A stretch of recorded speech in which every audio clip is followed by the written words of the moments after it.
Good morning বন্ধুরা, কেমন আছো সবাই? আশা করছি সবাই অনেক ভালো আছো। আমিও অনেক ভালো আছি। কাল ছিল পৌষ সংক্রান্তি পিঠে, আর আজকে তার পরের দিন। এত বাজে অবস্থা হয়েছে রান্নাঘরের, কি আর বলি। তার কারণ পিঠে যেহেতু বানিয়েছিলাম, একটু পিঠে বানালে না ঘরের একটু অবস্থা খারাপ হয়ই। ওখানে চালের গুঁড়ো, ময়দা, গুড় এসব পড়েছে। আর যেহেতু আমি করেছি, আমার একটু জিনিস একটু বেশি পড়ে বা বেশি ছড়ায়, তো যার জন্য একটু নোংরা হয়েছে। টেবিলটা আজকে পরিষ্কার করব। তো ভাবলাম টেবিলটা যেহেতু পরিষ্কার করছি, তাহলে উপরের তাকটাও পরিষ্কার করে নিই। তাই যে একটা কাপড় ছিল সেটাকে আমি কিন্তু ধুয়ে রেখেছি। ওটার সঙ্গে ছিল কিছু কৌটো, যেগুলোর মধ্যে পেঁয়াজ পড়েছে। আমার মা কিছুদিন আগে মাংসতে দেওয়ার জন্য পেঁয়াজ পেস্ট করেছিল, আর সেটাই একটু ভর্তি হয়েছিল, সেটাই ছিটকে পুরো কৌটোর মধ্যে পড়েছিল। যেই কৌটোগুলোর মধ্যে পেঁয়াজ ছিল সেই কৌটোগুলো বাইরে বাসন মাজার সঙ্গে ধুয়ে রেখে দিয়েছি, ওগুলো হয়তো শুকিয়ে যাবে। আর যেগুলোর মধ্যে পেঁয়াজ পড়েনি, যেগুলো এমনি নোংরা হয়েছে, সেগুলো একটুখানি মুছে রাখছি। আজকে টেবিলটা পরিষ্কার করছি, টেবিলটা অনেকটা নোংরা হয়েছে। তো ভাবলাম টেবিলটা যেহেতু পরিষ্কার করছি, তার সঙ্গে কৌটোগুলো পরিষ্কার করে নিই, আর উপরে তাকটা নোংরা হয়েছে সেগুলো পরিষ্কার করে নিই। তাই একবারে সমস্ত কাজ লেগে পড়েছি, বাসি কাজ করে এই ঘরটা গুছিয়ে নিচ্ছি। আর কাল পিঠে বানাতে বানাতে এতটাই লেট হয়েছে, কাল আর ভালো মতো পিঠে খেতে পারিনি। ওই রান্না করতে করতে যেটুকু খেয়েছি সেইটুকুই। টেবিলটা ভালো করে পরিষ্কার করে নেব, তার আগে উপরের এই যে কৌটোগুলো মুছে কুছে নিয়েছি। এবার সুন্দর করে গুছিয়ে রাখবো একটার পর একটা। এগুলো মাঝে মাঝেই নোংরা হয়ে যায়, ধুলো হয়ে যায়, পরিষ্কার করা হয় না। যখন একটা কাজে লাগি তখন ভাবি তাহলে এইটুকু করে নিই। তো সেই কৌটোগুলো নিয়ে আসলাম, ছোটো ছোটো কৌটোগুলো যেহেতু এই সাইডে থাকে, সেইগুলোর মধ্যেই পেঁয়াজ ছিটকে পড়েছিল। পেঁয়াজ ছিটকে পড়ার অনেক দিন হয়েছে, ধোয়া হয়নি আলসিতে। তো আজকে ধুয়ে নিয়েছি, আজকে পরিষ্কার লাগছে দেখতে, সামনে থেকে দেখতে পরিষ্কার লাগছে। আর মোবাইলে তো সবই একই রকম লাগে দেখতে। তো চলো যা যা বিজিবি জিনিস আছে সেগুলোকে গুছিয়ে নেই, তারপরে টেবিলটা পরিষ্কার করব। টেবিলে এত পরিমাণে চালের গুঁড়ো পড়েছে, আর কি বলি। যেহেতু চালটাকে চেলা হয়েছিল, মানে ঝাড়া হয়েছিল, যার জন্য একটুখানি বেশি বেশি পড়েছে।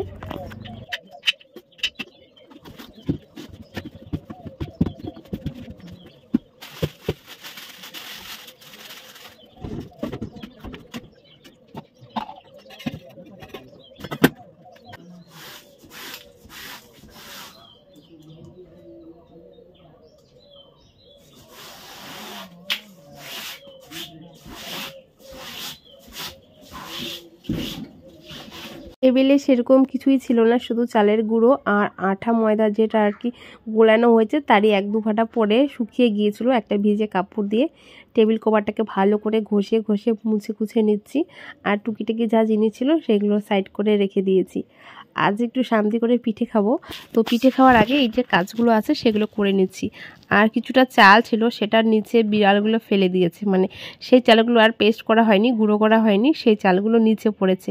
কুলোর মধ্যে ছিল, কুলোটা রেখেছিলাম, আর বিড়াল হোক বা কিছু ফেলে দিয়েছে, সেই কুলোটা তুলে রাখছি। আর দেখো চালগুলো পড়েছে। ভাগ্যিস এখানে একটুখানি চাল ছিল, যেটুকু চাল আর তোলা যাচ্ছে না যেহেতু মাটিতে পড়েছে, তাই সেটাকে ঝাড় দিয়ে ফেলে দিতে হচ্ছে। আর এটা ছিল আতপ চাল, আতপ চালেরই চালের গুঁড়ো দিয়ে পিঠে করে সবাই। তো আতপ চালটাই ছিল, সেটা ফেলে দিয়েছিল, সেটাকেই তুলে রাখছি। সরি, তুলে তো আর রাখা যাচ্ছে না, সেটাকে ঝাড় দিয়ে ফেলে দিব।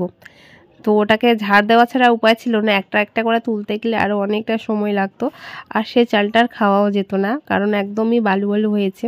তো ওরা ওখানে খেলেছে হয়তো বা ফেলে দেওয়ার পর, তো তাই ঝাড় দিয়ে ফেলে দিচ্ছে। দেখো কত চাল নষ্ট হয়েছে।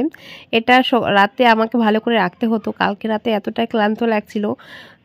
যেভাবে ছিল ঘরটা, শুধু জিনিসগুলো ঢেকে রেখেছি, আর এটা এভাবেই ছিল, একদম পুরো শেষ করে দিয়েছে। তো এখন এটাকেই তো ঝাড়টার দিয়ে নিচ্ছি একটু পরিষ্কার করে। দেখি সময় পেলে ঘর মুছতেও পারি, আবার নাও মুছতে পারি। আজ একটু মা মাংস নিয়ে এসেছে, সেটাই রান্না করছি। ছোট কড়াইটার মধ্যে একটুখানি মাংস রান্না করব, তাই ছোট কড়াইটাই নিয়েছি। এখানে আমি আলু কেটে রেখেছি, আর আজকে মাংসের সঙ্গে মুরগির যে ছাল হয়, চামড়া, সেটা পরিষ্কার করেছি, আজকে সেটাও রান্না করব। অনেকেই খায়, আমারও ভালো লাগে, কিন্তু ছুলতে অনেক সময় লাগে, তার কারণে খাওয়া হয় না। তো দেখো আমি আলুগুলোকে বড় বড় করে কেটে নিয়েছি, আলুটা ভেজে রাখছি। মাংস কম, মাংস আর আলু একসঙ্গে রান্না করব, আমার হয়ে যাবে। আর আমার ছোট ছোট জিনিস মানে অল্প অল্প জিনিস রান্না করতে খুব ভালো লাগে, ছোট ছোট কড়াইয়ের মধ্যে একটু একটু করে রান্না করতে। আর আমি এইভাবে প্রায় রান্না করে খাই। তো এদিকে দেখো একটুখানি পেঁয়াজ দিয়েছি, যেহেতু খুবই অল্পটুকু মাংস, তো যার জন্য আর ম্যারিনেট করলাম না, শর্টকাট রান্না করছি। মাংসটা যেহেতু কম তাই দুটো ছাল ছিল সেগুলোকে ছাড়িয়ে বেছে অনেক সময় লাগে, সেইভাবে রান্নাটা করছি। আর এখানে আমি মশলাটা পেস্ট করে নিয়েছি, আদা রসুন আর জিরে, আর কিছু না পেঁয়াজটা আগে থেকে ভেজে নিয়েছি। টেস্টি টেস্টি করে রান্না করব মুরগির ছাল আর মাংস। অনেকেই আছে মুরগির ছাল খুবই পছন্দ করে, খুবই ভালো লাগে, খুব ভালো খায়, তো তাদের মধ্যে আমিও একজন। কিন্তু আমার একটু কেমন লাগে, তবে ভালো লাগে খেতে। তো দেখো মাংসটাকে ভালো করে রান্না করব, একটুখানি কষিয়ে নিচ্ছি, তেল ছাড়ছিল, ততক্ষণে মাংসটা হতে থাক। মাংসটা হতে তো সময় লাগে। আর এদিকে আমি একটুখানি পিঠে খেয়ে নেব।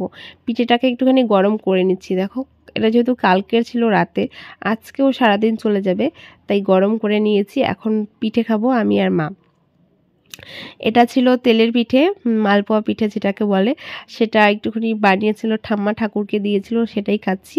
আর আমি যেটা বাড়িতে বানিয়েছি পাটিসাপটা, দুধ পুলি আর চুষি পিঠা, এই তিনটেই বানিয়েছিলাম। আর তার সঙ্গে না আমি সুজি আর হচ্ছিল ময়দা দিয়ে একটা পকোড়া টাইপের মানে মালপোয়া টাইপেরই বানাতে চেয়েছিলাম, কিন্তু যেরকম হয়েছে কিন্তু মালপোয়ার থেকে ওটা বেশি টেস্টি হয়েছে খেতে। কারণ চালের গুঁড়োর পিঠেটা যেটা তেলের পিঠে হয় সেটা আমার ভালো লাগে না, সেটা আমি খেতেও পারি না, শক্ত শক্ত করে, একটু নরম নরম করলেও আমার একটু ভালো লাগে না।